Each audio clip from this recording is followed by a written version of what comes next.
This essay example, as well as thousands of others, is available in text format on our website for free and without registration. Simply Google Ivy Panda Free Essays.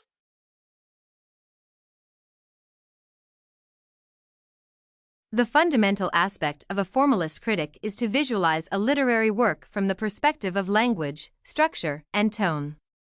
This form of criticism is more about the vibe of literature rather than the interpretation of its structural foundation.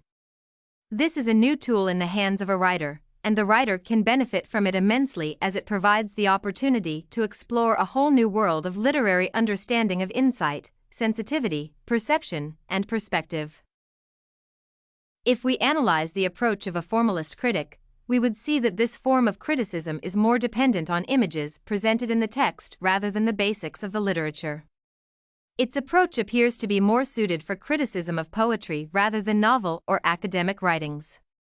However, this form of criticism can be beneficial if used properly. Maynard Mack's The World of Hamlet is such an example of the able use of the approach. He interprets the character of Hamlet in an entirely new level of understanding, and this is regarded as one of the finest examples of formalist strategies. Again, in Kate Choplin's story The Story of an Hour, with a formalist approach, one can derive the ironic situation of the main character of the story. These are the occasions when a formalist critic can analyze and evaluate the fundamentals of a text without even describing the plot or the characters of the literature. Thus, it is evident that the formalist critic depends on the essential vibe of the literature rather than the literature itself. It can be well stated that this form of analysis or criticism is more intricate and sensitive. It can be stated as a responsive method because it directly deals with the inner core of the plot or structure of the literature and not the plot itself with the help of literary tools like ironies or paradoxes.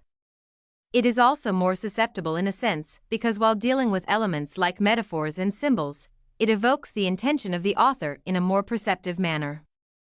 It is difficult to reach such an outcome with the help of traditional tools of criticism like plot, settings, or characterizations of the literature.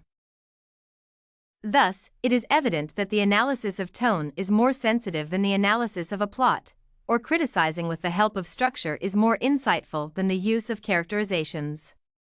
Similarly, with the use of language and its evaluation, one would be able to present an intuitive vibe that, otherwise, would not evoke through a traditional style of criticism with the help of the setting of the text.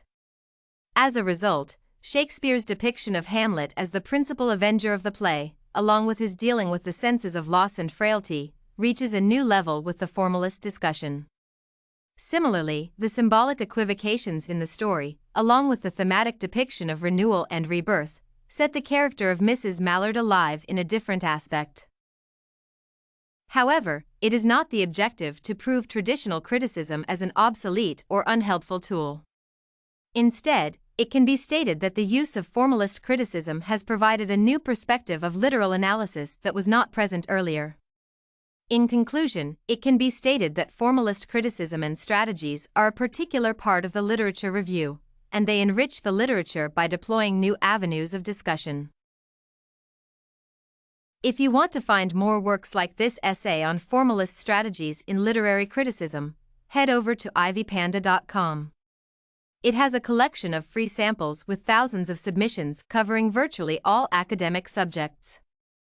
No registration required to access it.